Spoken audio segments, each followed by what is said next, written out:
Hey guys, what's up? Welcome back to the channel. It's Cynicalex, and today I want to do something for you guys that I've kind of covered previously in a past video, but I wanted to go into it in a little bit more depth for you guys because I keep seeing it come up not only on Reddit, not only in the comment section of the videos, but also within my own alliance even. And so I wanted to cover it here once and for all to get it down for everybody so that they know. What am I talking about? Well, it's best illustrated and best utilized during the speed day of Alliance battle, but basically we're going to be dodging meteors. So I'm going to show you guys exactly what goes into that and why it can be difficult, but why you absolutely need to master this skill. Not only for speed Alliance battle, but for other days where you have meteors. If you don't have Loki's shield up, or if you want to be creative and use other teams that don't rely on a cheap combo like clones plus shield, that's not how you dodge the meteors. But we're gonna see pretty quickly as my score climbs up into about 40 to 50,000 and up. You guys will start to see just how, damn it, I got hit again. You're going to start to see just how important it is and how valuable it is to be able to consistently dodge meteors. And of course, some of it comes with practice. That there's no foolproof strategy that I can teach you that will play the game for you. If you want to do that, then just kindly bring your phone or tablet over to me or mail it to me airmail express. Without a tracking number, and I'll take care of that for you indefinitely. Preferably those with high VIP level, please. I can definitely take care of that for you. Yeah, just let me know. And so what you guys are gonna see here as we get up higher is a lot of these red balls raining on down, and there is a very specific and very easy strategy to dodging them. Not easy, but easy to remember. It's definitely simple. It's definitely for the simple-minded folk who can't bother to remember or who can't bother to follow multi-step instructions. It's very similar to what I'm doing with Elsa right now, but I'll get into more detail and I'll really show you guys. I'll be able to show you guys much more accurately once we get above about 50,000. Once we get above, like, I believe 40 or 45, I'm gonna have to switch from using Elsa anyways because she's still tier 1, so she can't hang with the big boys just yet. But if she was tier 2, I could totally solo this with her and show you. But not to make anyone feel too bad, but I was pretty surprised when I heard that a few people were having issue clearing speed AB with tier 2 Elsa. That's something that I would have never imagined possible, but here we are.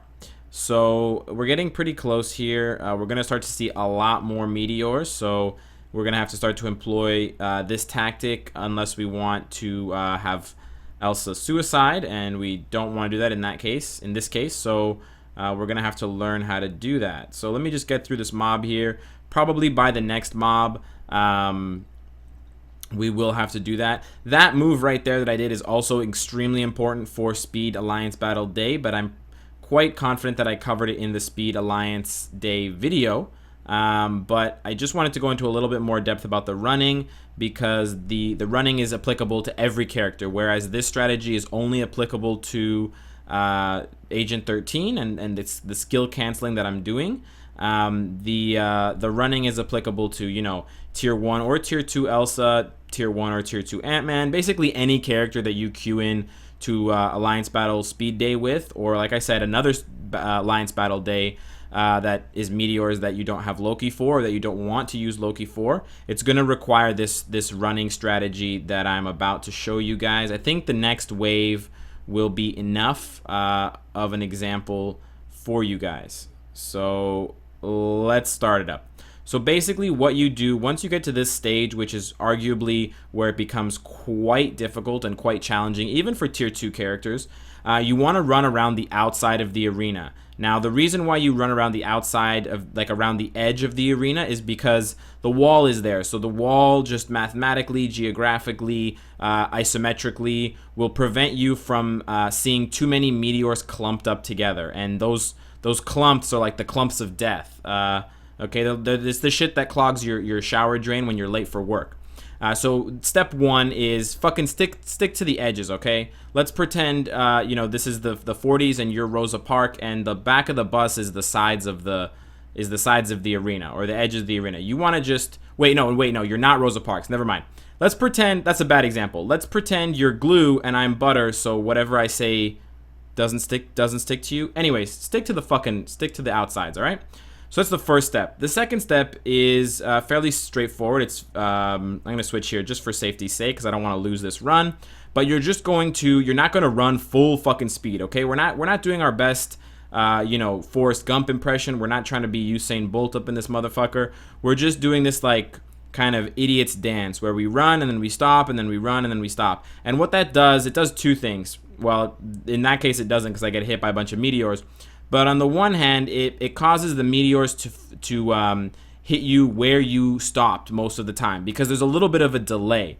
Because there's a slight delay with the meteors dropping, if you just run, then the meteors will eventually catch up to you, and then you'll have this issue where you're running into the meteors as they're falling, and that's no bueno. That's bad fucking news. That's gonna fuck up your day, basically.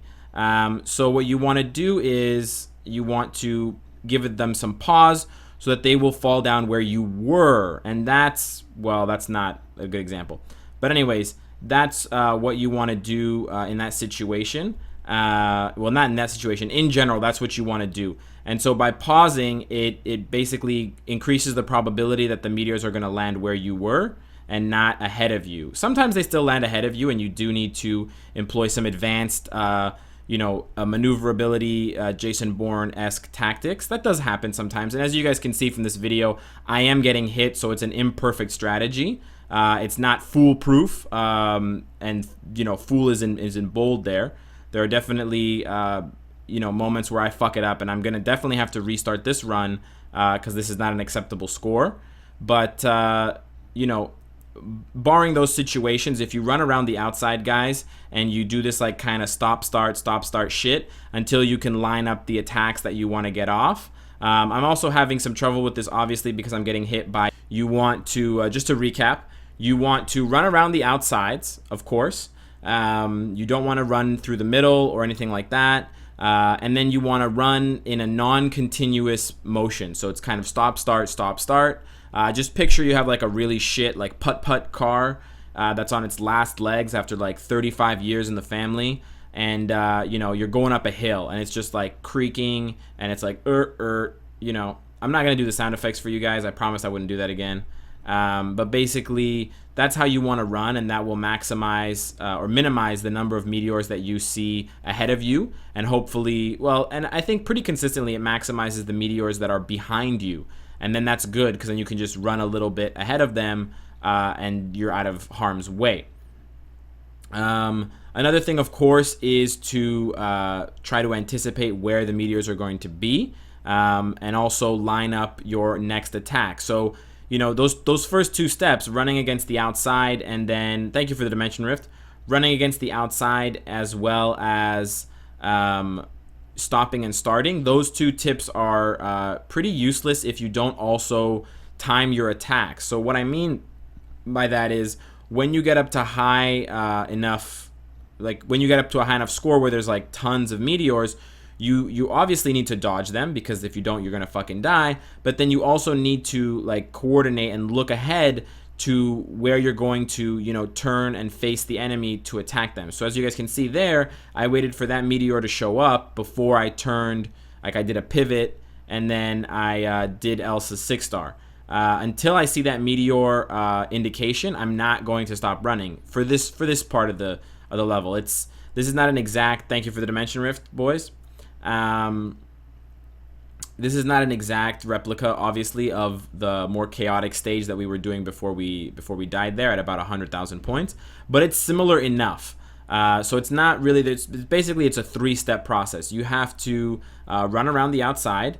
Then you need to do a stop-start kind of janky run movement pattern to bait the meteors. And then you also need to position yourself in such a way that you're going to be able to get off your attack when the time comes, and not, just ignorantly run into a bunch of meteors. So to string all 3 of those, wow, I jumped into that one. To string all 3 of those together successfully is difficult, and that's why even with tier 2 characters, speed AB still seems to be the most difficult of the ABs of all the alliance battles. But once you get these strategies down, the skill canceling is obviously a big part of it for some people, but for those of you who have like tier 2 Elsa, tier 2 Ant-Man, tier 2 Silk, tier 2 Black Widow, it's no longer about skill canceling. That's only for Agent 13. So for everybody else, you still do need to master or at least try to perfect this like run and stop motion, as well as the around the outside, which is just positioning. It's not really something you need to master. It's just something you need to remember and just stick by. It can be very difficult when the mobs initially spawn to get around them, so you kind of have to be creative. You either use a character who can take some hits, you switch into them. So I don't really care if Elsa lives or dies. She's only here really for the leadership. So I might switch to Elsa when the group initially spawns, so that I can get through the mob and kind of clump them up in the middle. Let me show you guys what I mean one more time. When these guys die, I'll show you what I mean. When the new mob spawns in, I'll show you exactly what I'm saying.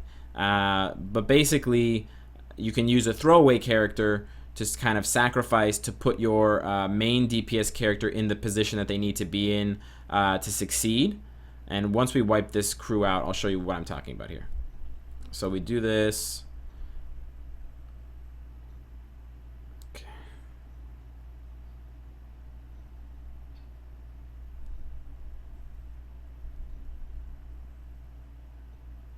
So yeah, as you guys can see in this situation, the mobs are spawning and I don't want to get stuck in the middle with Agent 13. But if I just run around the outside, they're spawning in front of me and they're actually going to get in the way. And then I'm going to die either from a meteor or from the other mobs catching up to me and hitting me, because they're melee mobs.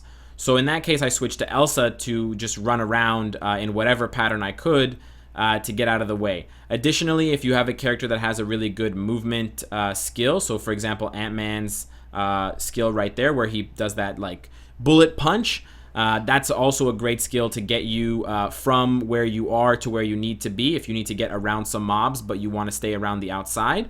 So you do need to use those characters' utility skills if you don't have like a throwaway character that you can kind of sacrifice their health to protect your other ones. But in general, it is pretty well established that you shouldn't need more than one character to clear this AB mode, whether it's a tier 2 Elsa or a tier 2 Silk, or in some cases a tier 2 or tier 1 Agent 13.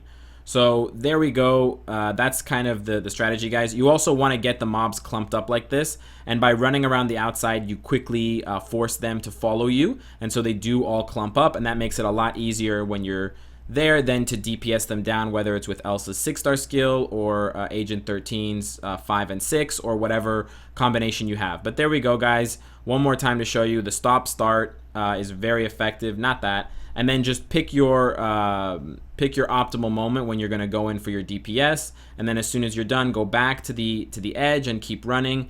If you run into some bad meteors, you do want to switch. Use your switches often, because you do get that brief period of invulnerability, and definitely use that to your advantage, and use all 20 minutes if you need them. But then just look for an opening where you don't see meteors directly ahead of you in the center of the arena where you're going to run, because you do need to run a bit central to reposition yourself against the mobs. You can't just turn around.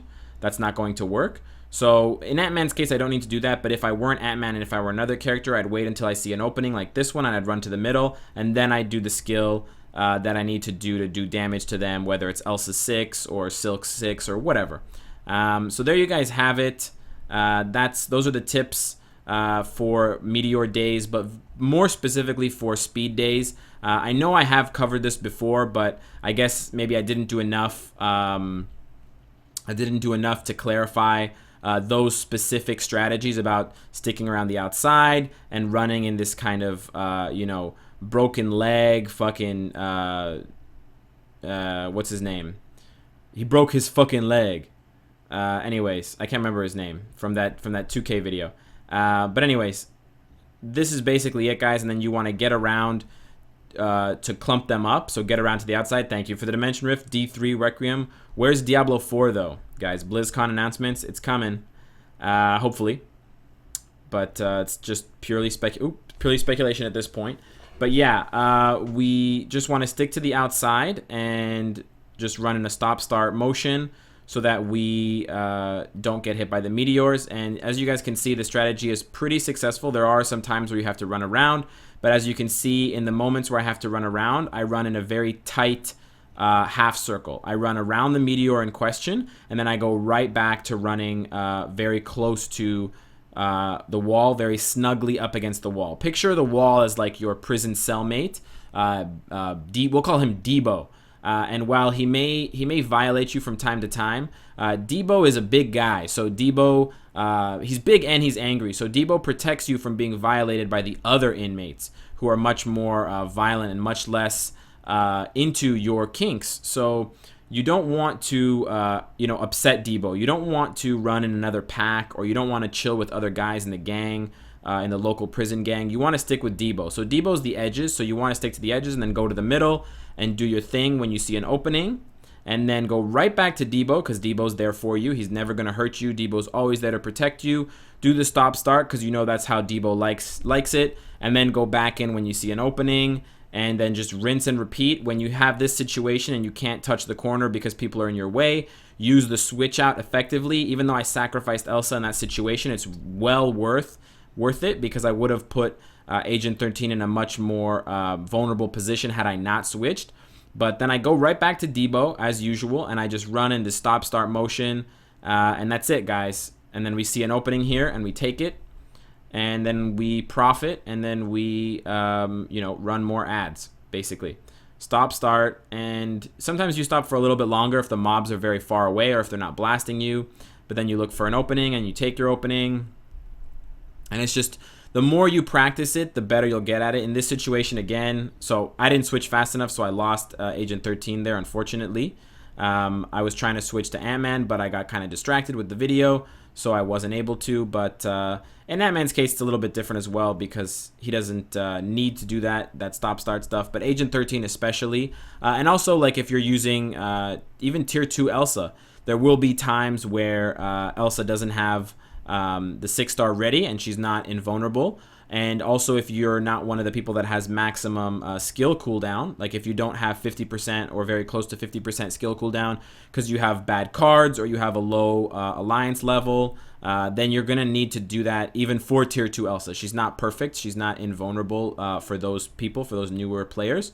So you definitely still need to use the corner Debo running method that I've kind of described in a lot of detail here.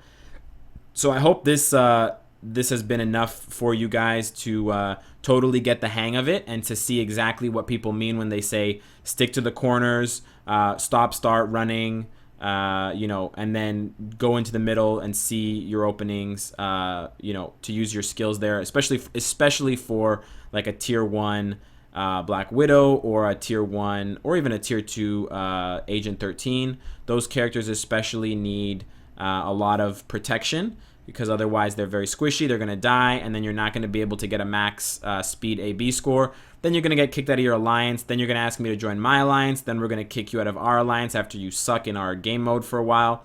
So there's just a lot of things that can go wrong if you don't perfect this strategy. So I highly, strongly recommend that you do that, not only for a better score, but also for your alliance people so that they look up to you more. And of course, guys, That's all there is. And of course, of course, we get the Electrobios. What else could we end off with, guys?